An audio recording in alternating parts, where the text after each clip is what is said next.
BK Hariprasad ಅವರು ದೇಗುಲ ಉದ್ಘಾಟನೆ ಸಂದರ್ಭ ಬಿಜೆಪಿ ಕಿಡಿಗೇಡಿ ಕೃತ್ಯ ಎಸಗಬಹುದು, ಗೋದ್ರಾ ರೀತಿ ಗಲಾಟೆ ಆಗತ್ತೆ, ಹುಷಾರಾಗಿರಿ ಅನ್ನೋ ಎಚ್ಚರಿಕೆಯನ್ನ ಕೊಟ್ಟಿದ್ರು.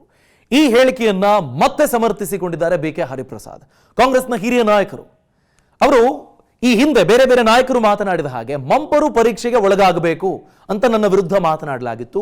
ಆ ಮಂಪರು ಪರೀಕ್ಷೆಗೆ ನಾನು ಸಿದ್ಧ ಇದ್ದೀನಿ ಅಂತಿದ್ದಾರೆ ಬಿಕೆ ಹರಿಪ್ರಸಾದ್. ಅವರು ಹೇಳೋ ಪ್ರಕಾರ ತಮಗೆ ಸೂಚನೆ ಇದೆ, ಇದನ್ನು ರಾಜಕೀಯವಾಗಿ ಬಳಸಿಕೊಳ್ಳಬಹುದು, ಸೆನ್ಸಿಟಿವ್ ಇಶ್ಯೂ, ಇದು ಬೇರೆ ಬೇರೆ ರೀತಿಯಲ್ಲಿ ಸಮಸ್ಯೆಗೆ ಕಾರಣ ಆಗುತ್ತೆ ಅನ್ನೋದನ್ನ ಮತ್ತೆ ಪುನರುಚ್ಚರಿಸಿದ್ದಾರೆ ಬಿಕೆ ಹರಿಪ್ರಸಾದ್. ಟೀಕೆ ಮಾಡಿದ ಯತ್ನಾಳ್, ಸಿಟಿ ರವಿ ಈ ಇಬ್ಬರು ಕೂಡ ಸಿದ್ಧವಾಗಲಿ, ಬಿಜೆಪಿಗರಿಗೂ ಮಂಪರು ಪರೀಕ್ಷೆಗೆ ಒಳಗಾಗಬೇಕು ಅಂತ ಅವರು ಪ್ರಶ್ನೆ ಮಾಡ್ತಾ ಇರೋದು. ದೆಹಲಿಯಲ್ಲಿ ಎಂಎಲ್ಸಿ ಬಿಕೆ ಹರಿಪ್ರಸಾದ್ ಅವರ ಹೇಳಿಕೆ ಇದು.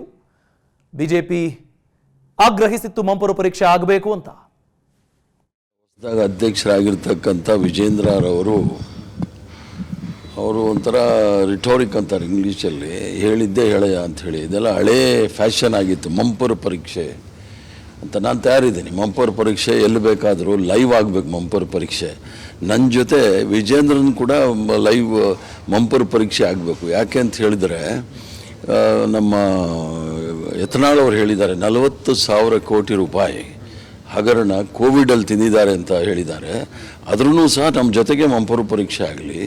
ಮತ್ತು ಮೊದಲನೇ ಬಾರಿಗೆ ಸತ್ಯ ಹೇಳಿರ್ತಕ್ಕಂಥ ಸಿಟಿ ರವಿಯವರು ಮ್ಯಾಚ್ ಫಿಕ್ಸಿಂಗ್ ಆಗಿದೆ ಅಂತ ಹೇಳಿದರು.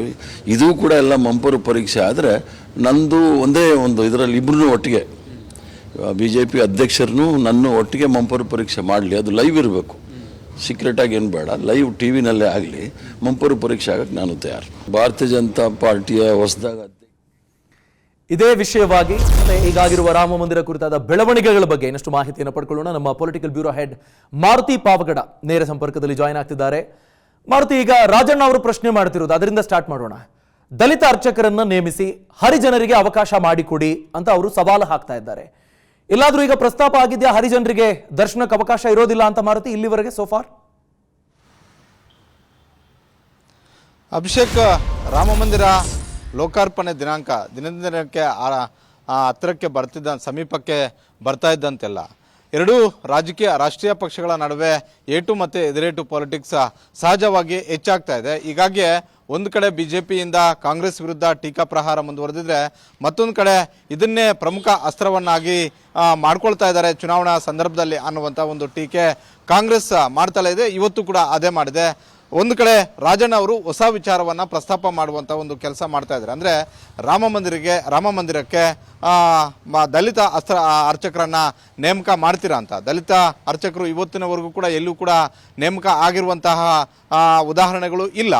ಈಗ ಏನಂತ ಹೇಳಿದ್ರೆ, ಪ್ರತಿದಿನವೂ ಕೂಡ ಕಾಂಗ್ರೆಸ್ ವಿರುದ್ಧ ಇದೇ ಅಸ್ತ್ರವನ್ನು BJP ನಾಯಕರು ಮಾಡ್ತಾ ಇರೋದ್ರಿಂದ ಒಂದು ಅಸ್ತ್ರವನ್ನು ಪ್ರಯೋಗ ಮಾಡೋದಕ್ಕೆ ಕಾಂಗ್ರೆಸ್ ನಾಯಕರು ಮುಂದಾಗ್ತಾ ಇರುವಂಥದ್ದು. ಅದು ಪ್ರಥಮ ಹೆಜ್ಜೆಯಾಗಿ ಸಚಿವ ರಾಜಣ್ಣ ಅವರು ಪ್ರಸ್ತಾಪ ಮಾಡಿರುವಂತಹ ದಲಿತರನ್ನ ಅರ್ಚಕರನ್ನಾಗಿ ನೀವು ನೇಮಕ ಮಾಡ್ತೀರಾ ಅನ್ನುವಂಥ ಒಂದು ಪ್ರಶ್ನೆಯನ್ನು ಕೇಳಿರುವಂಥದ್ದು.